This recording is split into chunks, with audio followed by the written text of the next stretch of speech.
ഞാൻ ഒരു കാര്യം കൂടെ പറയാം. ഞാൻ ഈ പറയുന്ന കാര്യങ്ങളൊക്കെ ഏതെങ്കിലും ഒരു വ്യക്തിയോട് കൊടുത്തിട്ടുള്ള പർട്ടിക്കുലർ അഡ്വൈസാണ്. എന്താണ് പർട്ടിക്കുലർ അഡ്വൈസ് എന്ന് പറഞ്ഞാൽ? ഒരു വ്യക്തിക്ക് കൊടുത്ത വ്യക്തിപരമായ ഉപദേശമാണ്. ഇതൊരു ജനറൽ അഡ്വൈസ് അല്ല, പൊതുവായിട്ടുള്ള ഉപദേശത്തിൻ്റെ കാര്യങ്ങളല്ല പറഞ്ഞത്. എന്ന് വെച്ച് കഴിഞ്ഞാൽ ഇനി കേട്ട് അയാൾ പ്രസംഗത്തിൽ അങ്ങനെ പറഞ്ഞു നാളെ തന്നെ പോയിട്ട് വീട്ടിലുള്ള എല്ലാ കുപ്പിയും തല്ലി പൊട്ടിക്കാൻ നിൽക്കണ്ട. ഒരു വ്യക്തിക്ക് കൊടുത്ത വ്യക്തിപരമായ ഉപദേശമാണ് ഈ പറഞ്ഞത്. എന്തായാലും അവർ അവസാനം മനസ്സോടെ അവർ അതിന് തയ്യാറായി. പിന്നീട് അവർ ധ്യാനിക്കാനും പ്രാർത്ഥിക്കാനൊക്കെ പോയി. പിന്നീട് അവർ ആ പ്രാർത്ഥിച്ചിരുന്ന വിഷയത്തിൽ ഒരു തീരുമാനമെടുക്കാനും ദൈവകൃപ അവരിലേക്ക് ഒഴുകുവാനും അത് ഇടയായി. Price the Lord. ഹല്ലേലൂയ. യേശുവേ നന്ദി. നമ്മൾ ഈ രണ്ടാമത്തെ കേസിലും കണ്ടത് തന്നെയാണ്. നിഷിദ്ധ വസ്തുക്കൾ ഭവനത്തിൽ വെച്ചിരുന്ന സമയത്ത് അല്ലെങ്കിൽ ശരീരത്തിൽ ധരിക്കുന്ന സമയത്ത് അത് അവർക്ക് വലിയ തടസ്സത്തിന് കാരണമായി. അപ്പോൾ അത്തരം തടസ്സങ്ങൾ കാരണമായിട്ടുണ്ടെങ്കിൽ അതിൽ നിന്ന് ഒരു മോചനം നമുക്ക് കിട്ടുകയും ചെയ്തു. അപ്പസ്തോല പ്രവർത്തനങ്ങളിൽ 19-ാമത്തെ അധ്യായത്തിൽ 19-ാമത്തെ വാക്യത്തിൽ പൗലോസ്ലീഹ അവിടെ നമ്മളെ വേറെ ചില കാര്യങ്ങൾ പഠിപ്പിക്കുന്നുണ്ട്. 19-ാമത്തെ അധ്യായത്തിൽ നമ്മൾ വായിക്കുന്നത് ഇങ്ങനെയാണ്. സ്കേവയുടെ പുത്രന്മാർ എന്ന് പറഞ്ഞുകൊണ്ടാണ് അധ്യായം തുടങ്ങുന്നത്. 11 മുതലുള്ള തിരുവാക്യങ്ങൾ. 19-ാമത്തെ അധ്യായത്തിൽ 11 മുതലുള്ള തിരുവാക്യങ്ങൾ വായിക്കുന്ന സമയത്ത് ഇങ്ങനെയാണ്. സ്കേവയുടെ പുത്രന്മാർ എന്ന് പറഞ്ഞിട്ടാണ് തുടങ്ങുന്നത്. അപ്പോൾ യേശുവിൻ്റെ കാലത്തും അല്ലെങ്കിൽ യേശുവിൻ്റെ കാലശേഷവും അപ്പസ്തോലന്മാരുടെ കാലഘട്ടങ്ങളിലുമെല്ലാം ഈ ക്ഷുദ്രപ്രയോഗങ്ങളും മന്ത്രവാദവും ദുർമന്ത്രവാദവും ഒക്കെ അന്നുകൊണ്ട് ഇപ്പോഴും ഉണ്ട്. ഇവിടെ ഇങ്ങനെയാണ് നമ്മൾ കാണുന്നത്. പൗലോസിൻ്റെ കരങ്ങൾ വഴി ദൈവം അസാധാരണമായ അത്ഭുതങ്ങൾ പ്രവർത്തിച്ചുകൊണ്ടിരുന്നു. അവൻ്റെ ശരീരസ്പർശമേറ്റ തൂവാലകളും അംഗവസ്ത്രങ്ങളും അവർ രോഗികളുടെ അടുത്ത് കൊണ്ടുവന്നു. അപ്പോൾ രോഗം അവരെ വിട്ടുമാറുകയും അശുദ്ധാത്മാക്കൾ അവരിൽ നിന്ന് പുറത്തു വരികയും ചെയ്തു. പിശാച് ബാധ ഒഴിപ്പിച്ചിരുന്ന ചില യഹൂദർ പൗലോസ് പ്രസംഗിക്കുന്ന യേശുവിൻ്റെ നാമത്തിൽ നിന്നോട് ഞാൻ കൽപ്പിക്കുമെന്ന് പറഞ്ഞുകൊണ്ട് അശുദ്ധാത്മാക്കളുടെ മേൽ കർത്താവായ യേശുവിൻ്റെ നാമം പ്രയോഗിച്ചു നോക്കി. അപ്പോൾ അവിടെ സ്കേവ എന്നൊരു കുടുംബം ഉണ്ടായിരുന്നു. അവരെ പിശാചുക്കളെയൊക്കെ ഒഴിവാക്കിയിരുന്ന ആളുകളായിരുന്നു. അവർ നോക്കിക്കഴിഞ്ഞപ്പോൾ പൗലോസ് ഉപയോഗിക്കുന്ന ഹാൻഡ് കർച്ചീഫ് കൊണ്ട് പിശാച് ബാധിച്ചവരുടെ മേത്ത് വയ്ക്കുന്ന സമയത്ത് പിശാച് ബാധ വിട്ടുപോകുന്നു. യേശുവിൻ്റെ നാമത്തിൽ വിട്ടുപോകുന്നു പറയുന്ന സമയത്ത് പിശാച് ബാധ നീങ്ങിപ്പോകുന്നു. അപ്പോൾ ഇവർക്ക് ഇത് വളരെ എളുപ്പമുള്ള പ്രൊസീജിയറായിട്ട് തോന്നി. അതുകൊണ്ട് അവർ അതുവരെ ഉപയോഗിച്ച ടെക്നോളജി മാറ്റി പുതിയ ടെക്നോളജി യേശുവിൻ്റെ നാമത്തിൽ വിട്ടുപോകുക എന്ന് പറയാൻ തുടങ്ങി. ആ പോയ സമയത്ത് എന്ത് സംഭവിച്ചതെന്ന് വെച്ച് കഴിഞ്ഞാൽ അശുദ്ധാത്മാക്കളുടെ മേൽ കർത്താവായ യേശുവിൻ്റെ നാമം പ്രയോഗിച്ചു നോക്കി. ഈ പ്രയോഗിച്ചു നോക്കിയ ആളുകൾ യേശുവിനെ വിശ്വസിച്ചുകൊണ്ടല്ല, അല്ലെങ്കിൽ അവർ അന്ന് വരെ ആചരിച്ചിരുന്ന തിന്മപ്രവർത്തിയിൽ നിന്ന് നീങ്ങിപ്പോയിട്ടല്ല, ഇതൊന്നുമില്ലാതെ യേശുവിൻ്റെ നാമത്തിൽ പിശാചുക്കളെ ബഹിഷ്കരിക്കാൻ പോയി. ചില ആളുകൾ ഒരു ധ്യാനം കൂടിക്കഴിഞ്ഞ് ഇങ്ങോട്ട് വരുമ്പോഴേക്കും പരിശുദ്ധാത്മാവിനാൽ നിറഞ്ഞു എന്നൊക്കെ പറഞ്ഞ് പിന്നെ നാട്ടിലുള്ള പിശാചുക്കളെയൊക്കെ പിടിക്കാൻ പോകുന്ന ചില പക്വതയില്ലാത്ത ആത്മീയ പ്രവർത്തകരെ പലപ്പോഴും കണ്ടുമുട്ടാറുണ്ട്. അശുദ്ധാത്മാക്കളുടെ മേൽ കർത്താവായ യേശുവിൻ്റെ നാമം പ്രയോഗിച്ചു നോക്കി. യഹൂദരുടെ ഒരു പ്രധാന പുരോഹിതനായ സ്കേവയുടെ 7 പുത്രന്മാരും ഇങ്ങനെ ചെയ്തുകൊണ്ടിരുന്നു. എന്നാൽ അശുദ്ധാത്മാവ് അവരോടിങ്ങനെ മറുപടി പറഞ്ഞു, യേശുവിനെ എനിക്കറിയാം, പൗലോസിനെയും അറിയാം, എന്നാൽ നിങ്ങൾ ആരാണ്? യേശുവിൻ്റെ നാമത്തിൽ പിശാചിനെ പുറത്താക്കാൻ പോയപ്പോൾ പിശാച് തിരിച്ചു ചോദിക്കുകയാണ്, ആരാണ്? യേശുവിനെ അറിയാം, പൗലോസിനെ അറിയാം, നിങ്ങൾ ആരാണ്? പിശാചിനെ ഒഴിവാക്കാൻ പോയതാണ്. പിശാചിനെ ഒഴിവാക്കാൻ പോയ ആളോട് ഇപ്പോൾ ആരാ സംസാരിക്കുന്നത്? പിശാചാണ് സംസാരിക്കുന്നത്. എന്താണ് സംസാരിച്ചത്? യേശുവിനെ അറിയാം, പൗലോസിനെ അറിയാം, നിങ്ങൾ ആരാണ്? അശുദ്ധാത്മാവ് ആവസ്ഥിരുന്ന മനുഷ്യനെ അവരുടെ മേൽ ചാടി വീണ് അവരെ ആക്രമിച്ച് കീഴ്പ്പെടുത്തി അവർക്ക് മുറിവേറ്റു. നഗ്നരായി അവർ വീട്ടിൽ നിന്ന് ഓടിപ്പോയി. പിശാചിനെ ഒഴിവാക്കാനാണ് പോയത്. ആ ഒഴിവാക്കാൻ പോയ സമയത്ത് പിശാച് ചോദിക്കുകയാണ്, യേശുവിനെ അറിയാം, പൗലോസിനെ അറിയാം, നിങ്ങൾ ആരാണെന്ന് ചോദിച്ചുകൊണ്ട് അവരെ ആക്രമിക്കുന്നു, കീഴ്പ്പെടുത്തുന്നു, അവരുടെ വസ്ത്രമൊക്കെ എടുത്തു മാറ്റുന്നു, ഈ പിശാചിനെ ഒഴിവാക്കാൻ പോയ ആളുകൾ അവരുടെ യത്നത്തിൽ പരാജയപ്പെടുകയും നാണം കെട്ട് അവിടെ നിന്ന് ഇറങ്ങിപ്പോകേണ്ടി വരുന്നു. അതിൻ്റെ ഒരു അനന്തരഫലം നമ്മൾ വായിക്കുന്നുണ്ട്. യഹൂദരും ഗ്രീസുകാരും എല്ലാവരും ഈ വിവരം അറിഞ്ഞ് ഭയപ്പെട്ടു. കർത്താവായ യേശുവിന്റെ നാമം പ്രകീർത്തിക്കപ്പെടുകയും ചെയ്തു. കൂടാതെ അവിടെ ഉണ്ടായിരുന്ന മന്ത്രവാദികളും ഈ വക പ്രവൃത്തി ചെയ്തിരുന്ന ആളുകൾ 18-ാമത്തെ വാക്യത്തിൽ പറയുന്നു, വിശ്വാസം സ്വീകരിച്ച പലരും വന്ന് തങ്ങളുടെ ദുർനടപടികൾ ഏറ്റുപറഞ്ഞ് കുറ്റം സമ്മതിച്ചു. ദുർനടപടികൾ ഏറ്റുപറഞ്ഞ് കുറ്റം സമ്മതിച്ചു. ക്ഷുദ്രപ്രയോഗം നടത്തിയിരുന്ന അനേകം ആളുകൾ തങ്ങളുടെ ഗ്രന്ഥച്ചുരുളുകൾ കൊണ്ടുവന്ന് എല്ലാവരും കാണുകെ അഗ്നിക്കിരയാക്കി. ക്ഷുദ്രപ്രയോഗം നടത്തിയിരുന്ന അനേകം ആളുകൾ തങ്ങളുടെ ഗ്രന്ഥച്ചുരുളുകൾ കൊണ്ടുവന്ന് എല്ലാവരും കാണുകെ അഗ്നിക്കിരയാക്കി. അവയുടെ ആകെ വില കണക്കാക്കിയപ്പോൾ 50,000 വെള്ളി നാണയങ്ങൾ വരുമെന്ന് കണ്ടു. എത്ര വർഷം മുമ്പ്? 2000 വർഷം മുൻപ് 50,000 വെള്ളി നാണയങ്ങൾ എന്ന് പറഞ്ഞാൽ ഇന്നത്തെ വില കണക്കാക്കുകയാണെങ്കിൽ ഏകദേശം ഒരു 50 കോടി രൂപയുടെയെങ്കിലും പുസ്തകത്തിൻ്റെ വിലയാണ് പറയുന്നത്. എന്തിനുള്ള പുസ്തകം? ദുർമന്ത്രവാദം ചെയ്യാൻ സഹായിക്കുന്ന പുസ്തകങ്ങൾ ശേഖരിച്ചു വെച്ചിരിക്കുകയായിരുന്നു.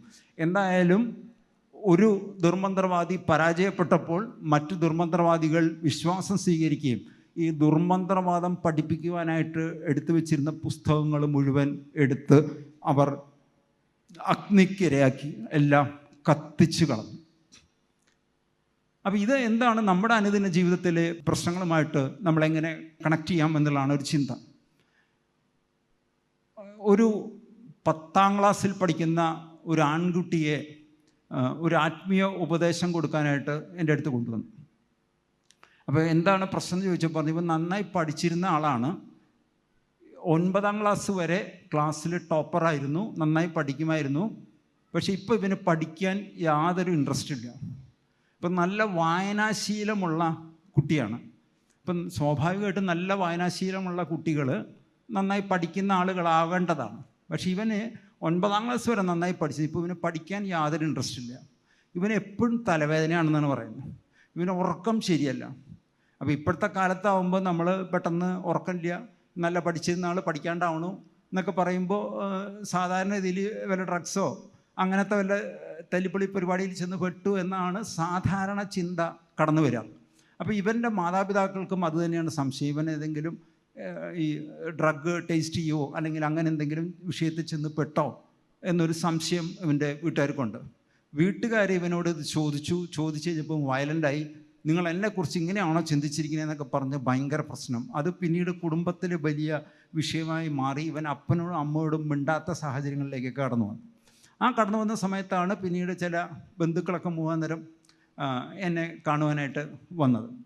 വന്ന സമയത്ത് ഇവനോട് ഞാൻ കാര്യങ്ങളൊക്കെ ചോദിച്ചു. അപ്പോൾ ഞാൻ പറഞ്ഞു, നീ 9ാം ക്ലാസ് വരെ സ്കൂളിലെ ടോപ്പറായിരുന്നു, ഇപ്പോൾ എന്താ നിനക്ക് പറ്റിയെന്ന് ചോദിച്ചു. അപ്പോൾ എനിക്കൊന്നും പറ്റിയിട്ടില്ല. അപ്പം ഞാനും പറഞ്ഞു, ഞാനും സ്കൂളിലെ ടോപ്പറൊക്കെ ആയിരുന്നു പണ്ട് കാലത്ത്, സ്കൂളിൽ പഠിച്ച കാലത്തൊക്കെ. ഞാൻ നന്നായി വായിക്കുമായിരുന്നു, സ്കൂൾ ലൈബ്രറിയിൽ എല്ലാ ബുക്കും വായിച്ചിട്ടുള്ള ആളാണ് ഞാൻ എന്നൊക്കെ പറഞ്ഞ് അവനെ ഒന്ന് വേറെ രീതിയിലൊന്ന് ഒരു കണക്ട് ചെയ്യണമല്ലോ, ഒന്ന് സംസാരിച്ചു തുടങ്ങുകയാണെങ്കിൽ. അങ്ങ് പറഞ്ഞ് പിടിച്ചു വെച്ചപ്പോൾ ഇപ്പോൾ നീ എന്ത് ബുക്കുകളാണ് വായിക്കുന്നതെന്ന് വെച്ചു. അപ്പോൾ പറയുന്നത് മുഴുവൻ ഒരു തിന്മയുടെ ദുസ്വാധീനമുണ്ടാക്കാൻ സ്വാധീനമുള്ള പുസ്തകങ്ങളുടെ ഒരു ലിസ്റ്റ് ഇവൻ പറഞ്ഞു. പറഞ്ഞതിൽ അവസാനം ഇവൻ പറഞ്ഞു വെച്ചാൽ, ഞാൻ ചോദിച്ചു ഏറ്റവും കൂടുതൽ തവണ എടുത്ത് വായിക്കുന്ന പുസ്തകം എന്ന് ചോദിച്ചു. അപ്പോൾ പറഞ്ഞു ഹാരി പോട്ടർ സീരീസാണെന്ന് പറഞ്ഞു. അത് കേട്ടിട്ടുള്ള ആളുകളൊന്ന് കൈയുയർത്തി കാണിച്ചു. ഹാരി പോട്ടർ, എല്ലാവരും വായിക്കുന്ന ആളുകൾ ഹാരി പോട്ടർ സീരീസാണ് വായിക്കുന്നത്. ഇതിൻ്റെ സീരീസായിട്ടുള്ള എല്ലാ പുസ്തകങ്ങളും മേടിച്ച് വീട്ടിലുണ്ട്. ഇവന് ഇത് വായിച്ചാലേ ഇവന് ഉറക്കം വരുള്ളൂ. അങ്ങനെ അത് വായിച്ച് ഇവൻ്റെ ഉള്ളിൽ ഒരു തിന്മയുടെ സ്വാധീനം വളർന്നു വന്നു. അപ്പോൾ അതുകൊണ്ട് ഇതൊക്കെ പറഞ്ഞ സമയത്ത് ഞാൻ അവസാനം ഇവൻ്റെ മാതാപിതാക്കളോട് പറഞ്ഞു, ഇവൻ തെറ്റായിട്ടുള്ള അല്ലെങ്കിൽ ഇവൻ്റെ ഈ പ്രായത്തിൽ വായിക്കുന്നത് അത്ര ഉചിതമല്ലാത്ത പുസ്തകങ്ങളാണ് ഇവൻ വായിക്കുന്നത്. അതുകൊണ്ട് ഇവന് ഇനി പുസ്തകം വാങ്ങിക്കൊടുക്കുമ്പോൾ സൂക്ഷിക്കണം. ഇവൻ വായിക്കുന്ന, നമ്മൾ ഭക്ഷണം കഴിച്ചു കഴിഞ്ഞാൽ എന്നും പോത്തിറച്ചി തിന്നുന്നവർക്ക് കൊളസ്ട്രോൾ വരുന്നു, എന്നും ലഡുവും ജിലേബി തിന്നുന്നവർക്ക് ഷുഗറും വരുന്നു പറയുന്ന പോലെ തന്നെ എന്ത് തിന്നുന്നോ അതാകുന്ന പോലെ എന്ത് വായിക്കുന്നോ അതായി മാറും. അപ്പോൾ നമ്മൾ എന്ത് വായിക്കുന്നു എന്നുള്ളതും പ്രശ്നമാണ്. ഈ തിരുവചന ഭാഗങ്ങൾ, പുസ്തകങ്ങൾ അഗ്നിക്കിരയാക്കി എന്ന തിരുവചന ഭാഗങ്ങൾ എനിക്ക് ഓർമ്മയുണ്ടായിരുന്നത് കൊണ്ട് ഇവരുടെ മാതാപിതാക്കളോട് പറഞ്ഞു, അനുചിതമായ പുസ്തകങ്ങൾ നിങ്ങളുടെ വീട്ടിലുണ്ടെങ്കിൽ അതെടുത്ത് മാറ്റി, അത് നിങ്ങൾക്ക് വിരോധമില്ലെങ്കിൽ പുസ്തകത്തിൻ്റെ വില കണക്കാക്കണ്ട, ഇതങ്ങ് കത്തിച്ച് കളഞ്ഞു കഴിഞ്ഞാൽ അതായിരിക്കും കൂടുതൽ ഉചിതം. അപ്പോൾ പാരൻസ് ഇതിന് തയ്യാറാണ്, പക്ഷേ ഈ പയ്യൻ സമ്മതിക്കണ്ടേ? അവൻ സമ്മതിക്കത്തില്ല.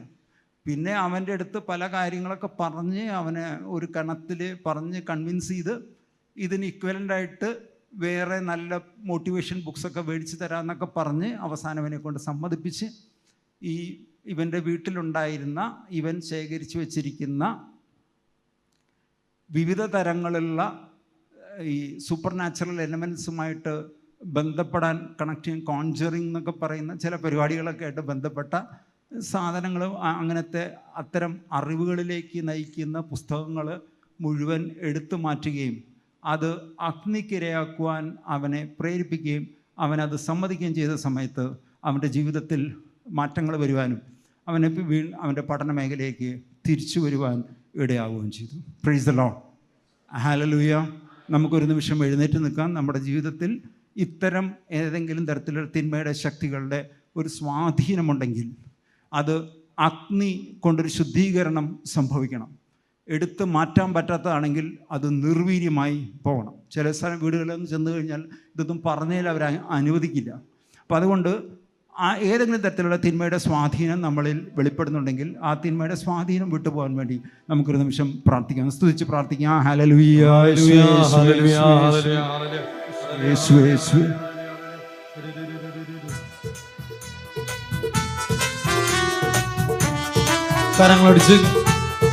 കരങ്ങളടിച്ചുകൊണ്ട് സ്വർഗീയമായ അഗ്നി ഇറങ്ങി വരട്ടെ എന്ന് പ്രാർത്ഥിക്കാം.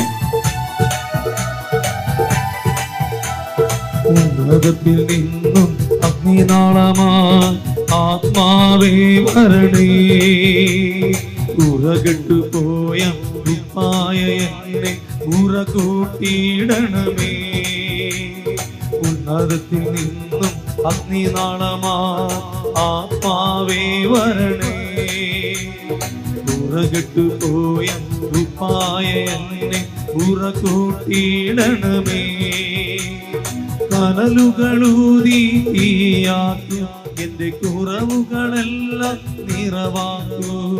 കനലുകളൂതി തീയാക്കൂ, എന്റെ കുറവുകളെല്ലാം നിറവാ. കരങ്ങൾ ഉയർത്തി വെച്ച് ആത്മാവേ റൂഹായേ എന്നിൽ കത്തി പടരണമേ. ആത്മാവേ റൂഹായേ എന്നിൽ കത്തി പടരണമേ. ആത്മാവേ റൂഹായേ എന്നിൽ കത്തി. രണ്ട് കരങ്ങൾ ഉയർത്തി സ്തുതിക്കട്ടെ. ഹല്ലേലൂയ. അഗ്നി ഇറങ്ങി വരട്ടെ എന്ന് പ്രാർത്ഥിക്കുന്നു. സ്വർഗീയമായ അഗ്നി ഇറങ്ങി വരട്ടെ എന്ന് പ്രാർത്ഥിക്കുന്നു. ഏലിയ പ്രാർത്ഥിച്ചപ്പോൾ സ്വർഗത്തിൽ നിന്ന് അഗ്നി ഇറങ്ങിയതുപോലെ ഇപ്പോൾ അഗ്നി ഇറങ്ങി വരട്ടെ എന്ന് പ്രാർത്ഥിക്കുന്നു. സോളമൻ ജെറുസലേം ദേവാലയത്തിന്റെ കൂദാശ കർമ്മങ്ങൾ നടത്തുന്ന സമയത്ത് പ്രാർത്ഥിച്ചപ്പോൾ സ്വർഗത്തിൽ നിന്ന് അഗ്നി ഇറങ്ങി വന്നതുപോലെ ഇപ്പോൾ സ്വർഗീയമായ അഗ്നി ഇറങ്ങി വന്ന് തിന്മയായിട്ടുള്ളതും ദൈവഹിതത്തിന് വിരുദ്ധമായതെല്ലാം കത്തിച്ചാമ്പലായി പോകട്ടെ യേശുവിന്റെ നാമത്തിൽ കൽപ്പിക്കുന്നപ്പ. എല്ലാ നാമങ്ങൾക്കും മേലായ നാമം യേശുവിന്റെ നാമത്തിന് ശക്തി വെളിപ്പെടട്ടെ എന്ന് യേശുവിന്റെ നാമത്തിൽ കൽപ്പിക്കുന്നപ്പ.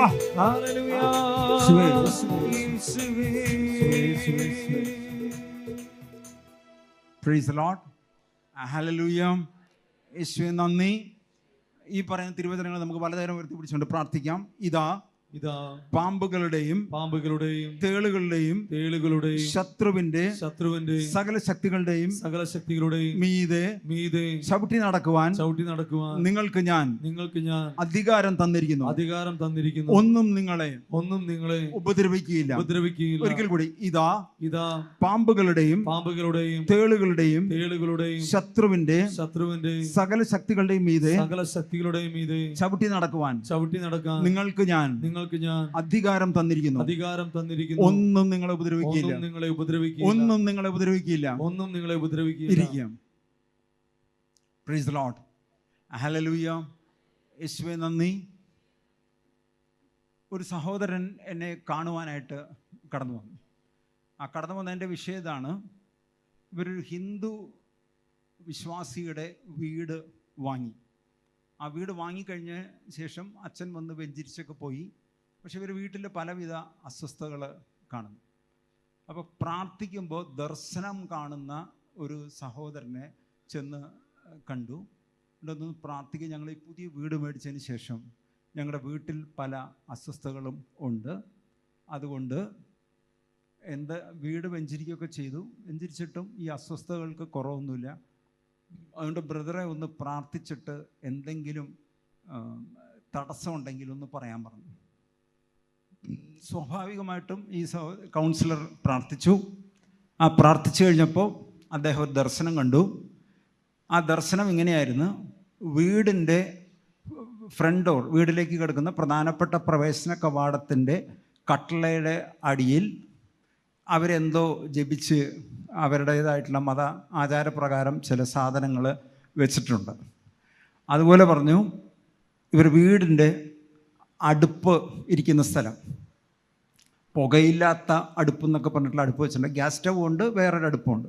ഈ അടുപ്പ് ഇരിക്കുന്ന സ്ഥലത്തും ഇതുപോലെ നിഷിദ്ധമായ ചില വസ്തുക്കൾ, കത്തോലിക്കർക്ക് അല്ലെങ്കിൽ ക്രിസ്ത്യാനിക്ക് നിഷിദ്ധമായ ചില വസ്തുക്കൾ അടുപ്പിൻ്റെ അവിടെയും ഇത് സ്ഥാപിച്ചിട്ടുണ്ട്. ഇപ്പോൾ വീടാണെങ്കിൽ പുതിയ വീടാണ്, മനോഹരമായ വീടാണ്. അടുപ്പിൻ്റെ അവിടെയൊക്കെ നിറച്ച് വലിയ വില കൂടിയ ഗ്രാനൈറ്റൊക്കെ ഇട്ടിട്ടുണ്ട്.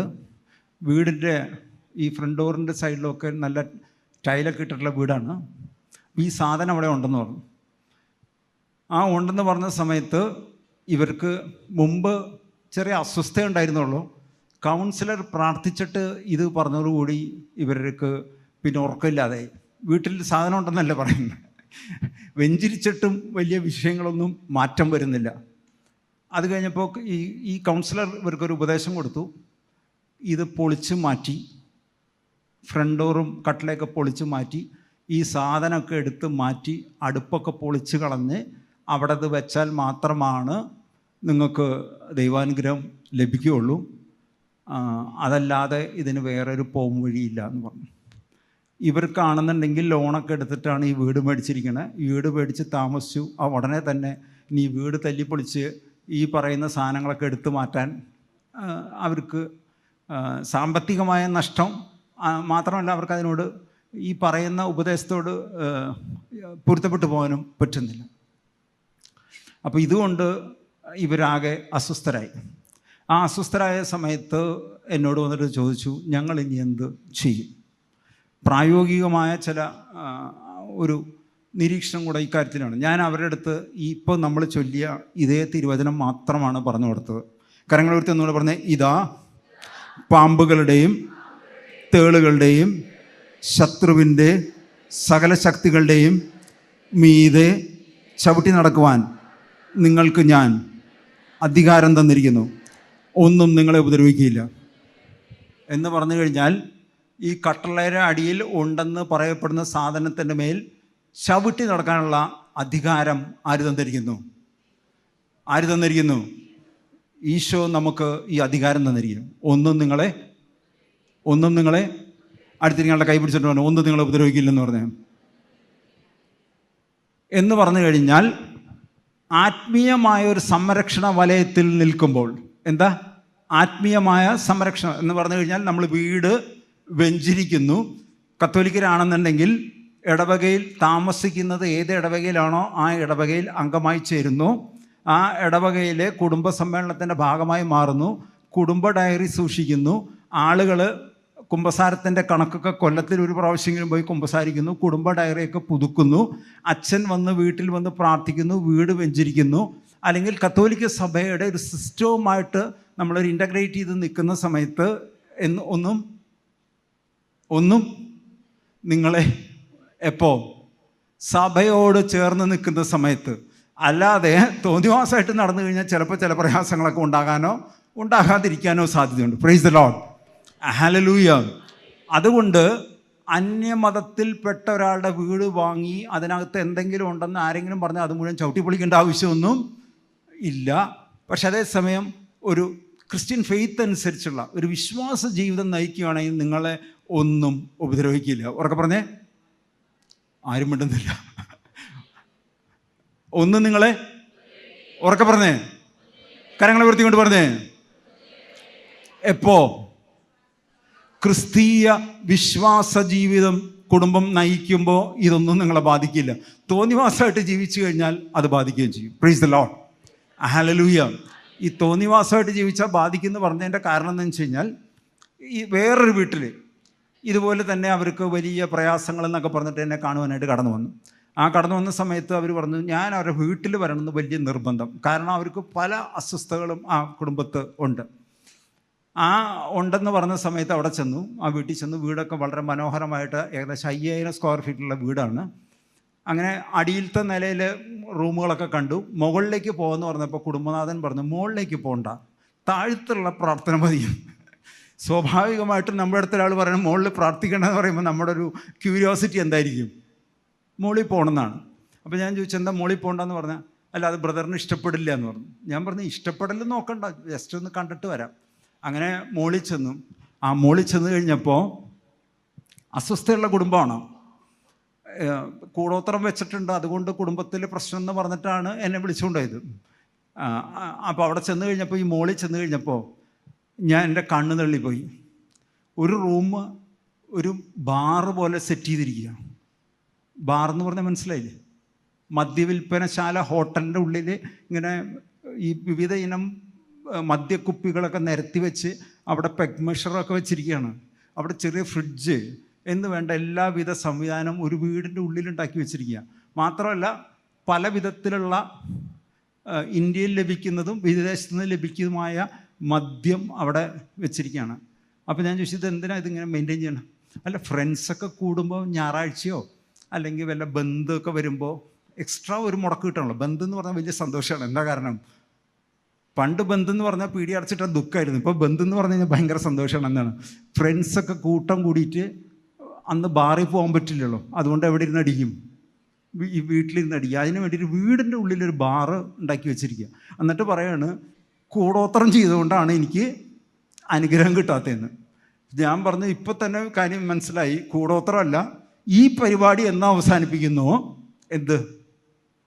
വീടിൻ്റെ ഉള്ളിലെ ബാറ്, മദ്യം ഒരു കുപ്പി മേടിക്കുകയല്ല. ഇത് ബാർ അറ്റാച്ച്ഡ് ഹോട്ടലിലെ കൗണ്ടർ ബാർ എന്നൊക്കെ പറഞ്ഞാൽ ഇരിക്കാൻ ഒരു കൗണ്ടർ, തിരിയണ കസേര ഒക്കെ ആയിട്ട് ഒരു ശരിക്കും ഒരു ഹോട്ടലിലെ ബാർ പോലെ വീടിൻ്റെ മുകളിൽ ഒരു മുറി സെറ്റ് ചെയ്ത് വെച്ചിരിക്കുകയാണ്.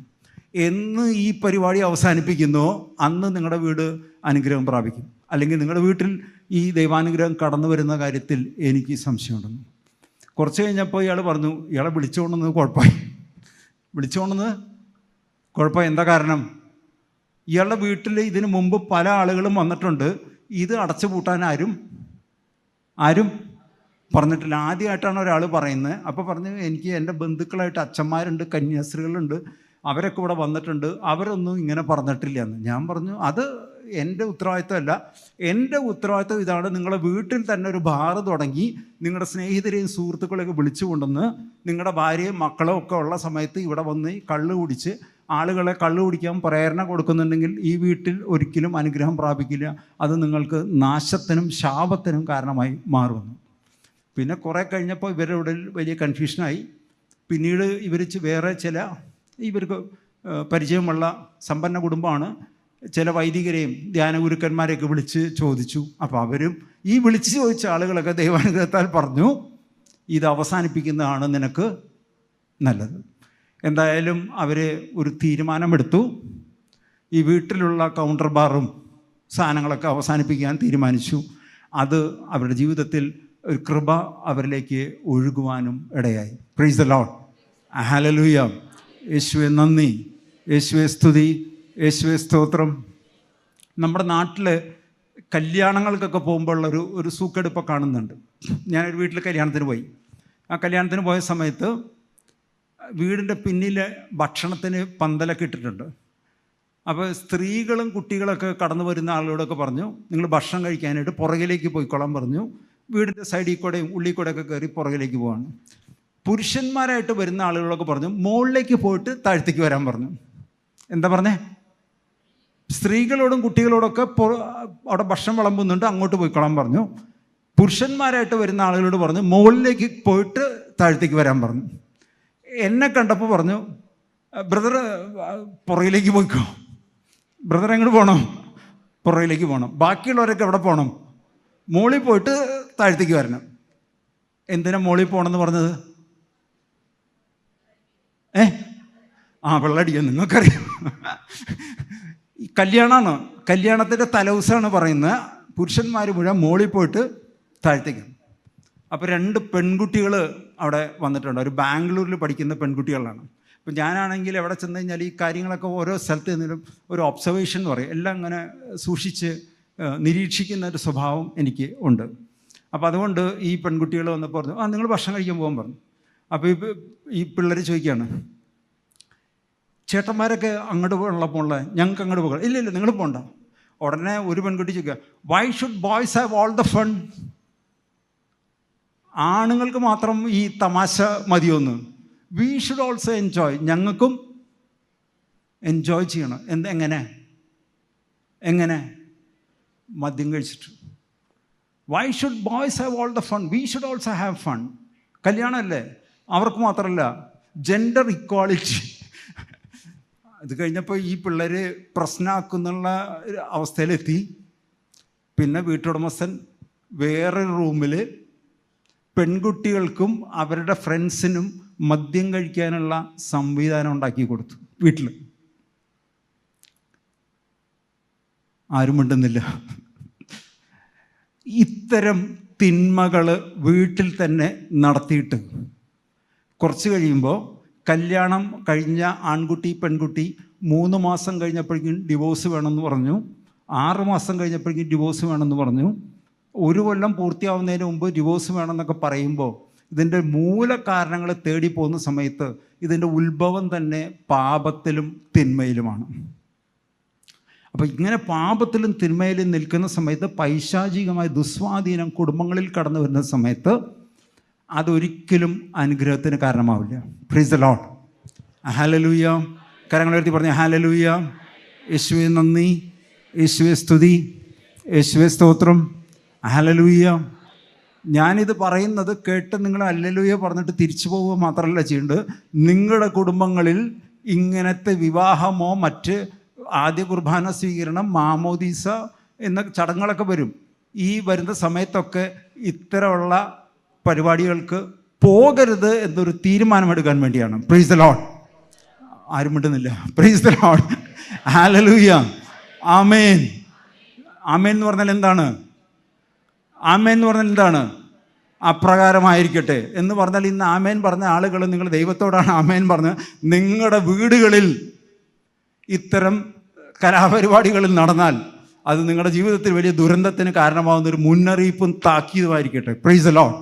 ഹല്ലേലൂയ. യേശുവേ നന്ദി, യേശുവേ സ്തുതി, യേശുവേ സ്തോത്രം. ഹല്ലേലൂയ. യേശുവേ നന്ദി. Praise the Lord. Hallelujah.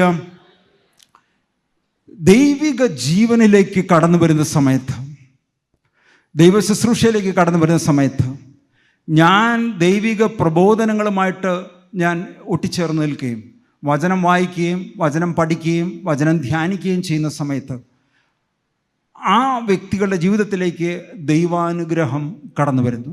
Price the Lord. ഹല്ലേലൂയ. യേശുവേ നന്ദി. നമ്മുടെ പ്രയാസങ്ങളൊക്കെ കടന്നു വരുന്ന സമയത്ത് നമുക്ക് സങ്കീർത്തനങ്ങൾ ചൊല്ലി പ്രാർത്ഥിക്കുന്നത് നമ്മുടെ ജീവിതത്തിൽ അനുഗ്രഹമായി മാറും. നമുക്ക് സങ്കീർത്തനം 121 നമുക്കൊന്ന് എഴുന്നേറ്റ് നിന്നിട്ടൊന്ന് വായിക്കാം. സങ്കീർത്തനം 121. ഞാൻ നിങ്ങളുടെ കയ്യിൽ ബൈബിൾ ഇല്ലാത്തതുകൊണ്ട് ഞാൻ വായിച്ചു തരാം. നിങ്ങൾ ഏറ്റു പറയാം. പർവ്വതങ്ങളിലേക്ക് ഞാൻ കണ്ണുകൾ ഉയർത്തുന്നു, കർത്താവിലേക്ക് ഞാൻ കണ്ണുകൾ ഉയർത്തുന്നു. എനിക്ക് സഹായം എവിടെ നിന്ന് വരും? എനിക്ക് സഹായം എവിടെ നിന്ന് വരും? എനിക്ക് സഹായം കർത്താവിൽ നിന്ന് വരുന്നു. എനിക്ക് സഹായം കർത്താവിൽ നിന്ന് വരുന്നു. ആകാശവും ഭൂമിയും സൃഷ്ടിച്ച കർത്താവിൽ നിന്ന്. ആകാശവും ഭൂമിയും സൃഷ്ടിച്ച കർത്താവിൽ നിന്ന്. നിന്റെ കാൽ വഴുതാൻ അവിടുന്ന് സമ്മതിക്കുകയില്ല. നിന്നെ കാക്കുന്നവൻ ഉറക്കം തൂങ്ങുകയില്ല. ഇസ്രായേലിന്റെ പരിപാലകൻ മയങ്ങുകയില്ല, ഉറങ്ങുകയില്ല. കർത്താവാണ് നിന്റെ കാവൽക്കാരൻ. നിനക്ക് തണലേകാൻ അവിടുന്ന് നിന്റെ വലതു ഭാഗത്തുണ്ട്. പകൽ സൂര്യനോ രാത്രി ചന്ദ്രനോ നിന്നെ ഉപദ്രവിക്കുകയില്ല. സകല തിന്മകളിൽ നിന്നും കർത്താവ് നിന്നെ കാത്തുകൊള്ളും. അവിടുന്ന് നിന്റെ ജീവൻ സംരക്ഷിക്കും. കർത്താവ് നിന്റെ വ്യാപാരങ്ങളെ ഇന്നും എന്നേക്കും കാത്തുകൊള്ളും. കർത്താവ് നിന്റെ വ്യാപാരങ്ങളെ ഇന്നും എന്നേക്കും കാത്തുകൊള്ളും. നമ്മൾ ഈ കേട്ട കാര്യങ്ങളുടെ സംക്ഷിപ്തമായിട്ട് നമുക്ക് ഈ സംഭവങ്ങളിൽ കാണുന്ന ഇതാണ്. നമ്മൾ ആദ്യം കണ്ടത് എന്തായിരുന്നു? നിഷിദ്ധ വസ്തുക്കൾ ഉണ്ടായിരുന്ന ആയിപ്പട്ടണം പിടിച്ചെടുക്കാൻ പോയ ആളുകൾ പരാജയപ്പെട്ടു. യാമിനിയയിലെ യുദ്ധത്തിൽ പോയ ആളുകൾ, നിഷിദ്ധ വസ്തുക്കൾ കൊണ്ടുവന്ന ആളുകൾ പരാജയപ്പെട്ടു. പിന്നീട് ഞാൻ ചില സംഭവങ്ങൾ പറഞ്ഞു. ചില കുടുംബങ്ങളുമായി ബന്ധപ്പെട്ട് മദ്യം ഡിസ്പ്ലേ ചെയ്ത ആളുകളും കൗണ്ടർ ബാർ തുടങ്ങിയ ആളുകളും തിന്മയുടെ പുസ്തകങ്ങൾ ശേഖരിച്ച ആളുകളുടെയൊക്കെ ജീവിതത്തിൽ അതെല്ലാം അസ്വസ്ഥതകൾ സൃഷ്ടിക്കുകയും അതെല്ലാം നീക്കം ചെയ്യുകയും ചെയ്ത സമയത്ത് അവരെല്ലാം ദൈവികമായ അനുഗ്രഹത്തിലേക്ക് കടന്നു വരുവാൻ അവർക്ക് സാധിക്കുകയും ചെയ്തു. ഈ തിന്മ ചെയ്ത ആളുകളിലേക്ക് അവരുടെ അനുഗ്രഹം നഷ്ടപ്പെടുകയും തിന്മയിൽ നിന്ന്, ആ വസ്തുവിൽ നിന്ന് അവരകലം പാലിക്കുകയും ദൈവിക കൽപ്പനകളോട് വിശ്വസ്ത പുലർത്തുകയും ചെയ്ത പാപങ്ങൾ ഏറ്റുപറഞ്ഞ് പ്രാർത്ഥിക്കുകയും ചെയ്യുന്ന സമയത്ത് അവരുടെ ജീവിതത്തിൽ അനുഗ്രഹമായി മാറിയെങ്കിൽ ഇന്ന് ഈ തിരുവചനം കേട്ട നിങ്ങൾക്കും നിങ്ങളുടെ ജീവിതത്തിൽ അനുഗ്രഹങ്ങൾ പ്രാപിക്കുന്നതിന് തടസ്സമായി നിൽക്കുന്ന ഏതെങ്കിലും തരത്തിൽ തിന്മയുടെ ശക്തികളുടെ സ്വാധീനമുണ്ടെങ്കിൽ അതെല്ലാം നീങ്ങിപ്പോകുന്നതിനും ദൈവാനുഗ്രഹത്തിലേക്ക് കടന്നു വരുവാൻ ഇടയാകട്ടെ എന്ന് നമുക്ക് പ്രാർത്ഥിക്കുകയും ചെയ്യാം. പാടി പ്രാർത്ഥിക്കാം. കരങ്ങളെ ഉയർത്തി സ്തുതിച്ച് പ്രാർത്ഥിക്കാം. ഹല്ലേലൂയ, ഹല്ലേലൂയ, ഹല്ലേലൂയ, ഹല്ലേലൂയ, യേശുവേ ആരാധന, ആരാധന, ആരാധന, ആരാധന, ആരാധന, ആരാധന. ഹല്ലേലൂയ, ഹല്ലേലൂയ, ഹല്ലേലൂയ. കരങ്ങളടിച്ച്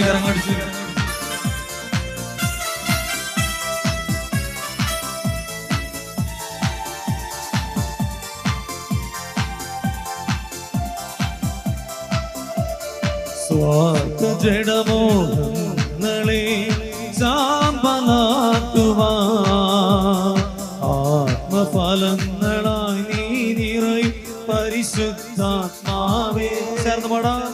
സ്വാർത്ഥ ജഡമോഹങ്ങളെ സാമ്പലാക്കുവാൻ ആത്മഫലങ്ങളായി നീ നിറയും പരിശുദ്ധാത്മാവേ. ജീവനിലേക്ക് നയിച്ചിടുവാൻ വരണേ. ദാനവരങ്ങളായി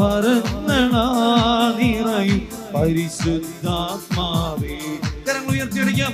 ആദ്യ നൂറ്റാണ്ടിൽ പെന്തക്കുസ്തനാളിൽ അഭിഷേകമാരി ചൊരിഞ്ഞവനെ. ആദ്യ നൂറ്റാണ്ടിൽ പെന്തക്കുസ്തനാളിൽ അഭിഷേകമാരി ചൊരിഞ്ഞവനെ. നിറയണമേ, വന്നു നിറയണമേ. ഹല്ലേലൂയ പാടുമീ ദാസരിൽ.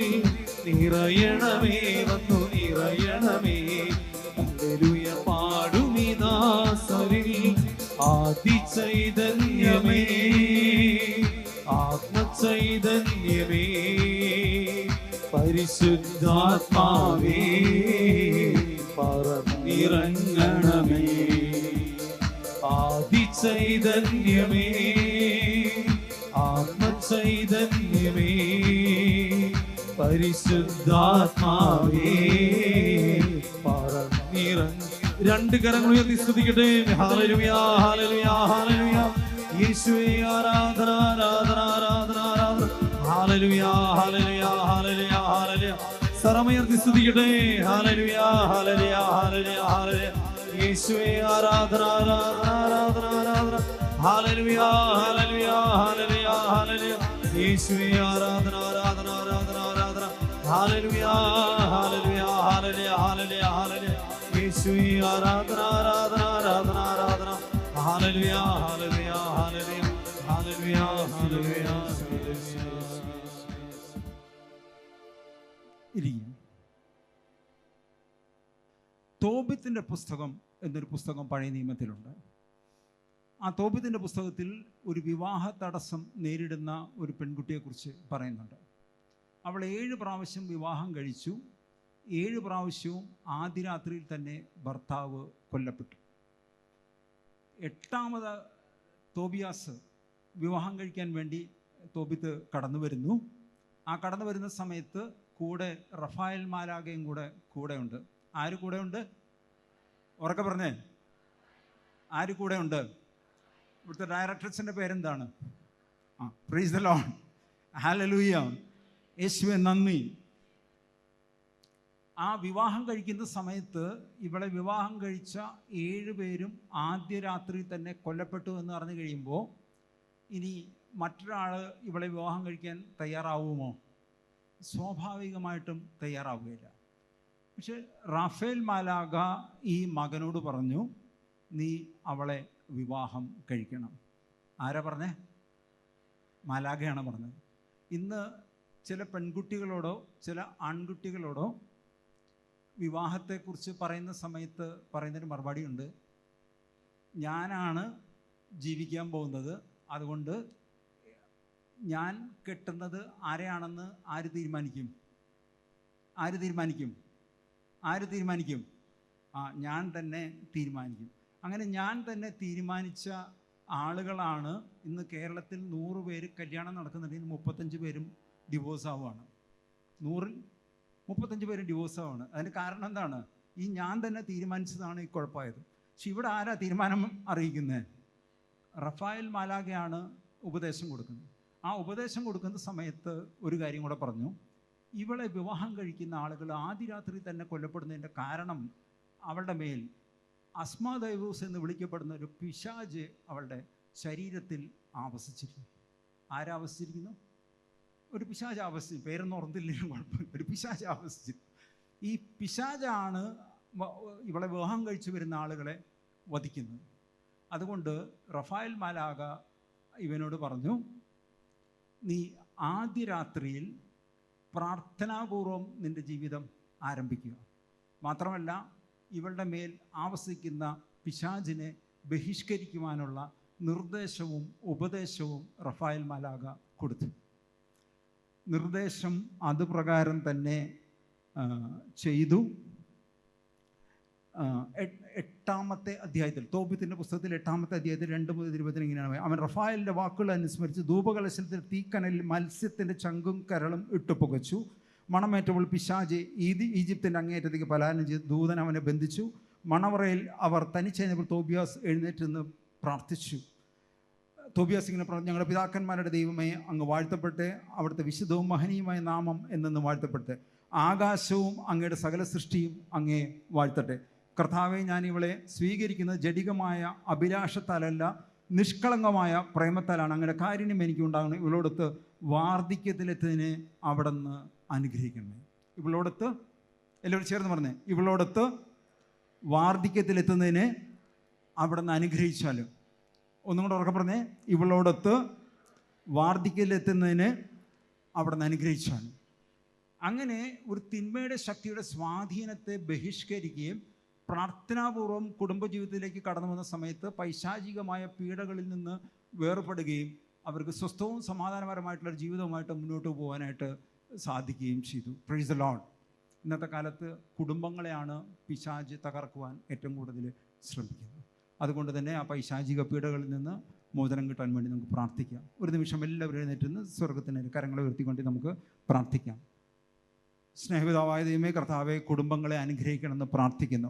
ആദത്തെയും ഹവ്വയെയും സൃഷ്ടിച്ച് കുടുംബജീവിതത്തിന് തുടക്കമിട്ട ഈശോയെ, കർത്താവെ, ഇന്ന് പലവിധ കാരണങ്ങളാൽ കുടുംബജീവിതത്തിൽ തടസ്സം അനുഭവപ്പെടുന്ന ഈ സഹോദരി സഹോദരന്മാരുടെ ജീവിതത്തിൽ അങ്ങ് കടന്നു വന്ന് ആശീർവദിച്ച് ഇവർക്ക് വിവാഹ ജീവിതത്തിൽ പ്രവേശിക്കുന്നതിന്, കുടുംബജീവിതത്തിൽ പ്രവേശിക്കുന്നതിന്, മക്കളെ ജനിപ്പിക്കുന്നതിനൊക്കെ തടസ്സങ്ങൾ നേരിടുന്നത് ഇതെല്ലാം നീങ്ങിപ്പോയി അനുഗ്രഹിക്കപ്പെട്ടൊരു ജീവിതമായി മാറട്ടെ എന്ന് പ്രാർത്ഥിക്കുന്നു. എബ്രഹാത്തിനെ മക്കളെ നൽകി അനുഗ്രഹിച്ചതുപോലെ, ഇസഹാക്കിനെ അനുഗ്രഹിച്ചതുപോലെ, യാക്കോബിനെ അനുഗ്രഹിച്ചതുപോലെ, സക്രിയയെ അനുഗ്രഹിച്ചതുപോലെ കർത്താവെ ഞങ്ങൾ പ്രാർത്ഥിക്കുന്നു. ദൈവത്തിൻ്റെ എല്ലാവിധ അനുഗ്രഹങ്ങളും കർത്താവെ ഇവർക്ക് മേൽ ചൊരിയണമെന്ന് യേശുവിൻ്റെ നാമത്തിൽ ഞങ്ങൾ പ്രാർത്ഥിക്കുന്നു. എല്ലാ നാമങ്ങൾക്കും മേലായ നാമം യേശുവിൻ്റെ നാമം, യേശുവിൻ്റെ നാമത്തിൻ്റെ ശക്തി കർത്താവെ ഇവർ വ്യാപരിക്കട്ടെ. അനുഗ്രഹിക്കപ്പെട്ടൊരു ജനമായി മാറട്ടെ. അബ്രഹാമിന് നൽകിയ അനുഗ്രഹം, ഇസ്ഹാക്കിന് നൽകിയ അനുഗ്രഹം, യാക്കോബിന് നൽകിയ അനുഗ്രഹം, ദാവീദിന് നൽകിയ അനുഗ്രഹം, സോളമന് നൽകിയ അനുഗ്രഹം, അപ്പസ്തലന്മാർക്ക് നൽകിയ അനുഗ്രഹം, സുവിശേഷ പ്രഘോഷകർക്ക് നൽകിയ അനുഗ്രഹം, പുരോഹിതന്മാർക്ക് നൽകിയ അനുഗ്രഹം, ഈ അനുഗ്രഹമെല്ലാം നദി പോലെ കരകവിഞ്ഞൊഴുകട്ടെ എന്ന് യേശുവിൻ്റെ നാമത്തിൽ ഞങ്ങൾ പ്രാർത്ഥിക്കുന്നു. ആമേൻ. കർത്താവേ എല്ലാവരെയും ധാരാളമായി അനുഗ്രഹിക്കട്ടെ. ആമേൻ.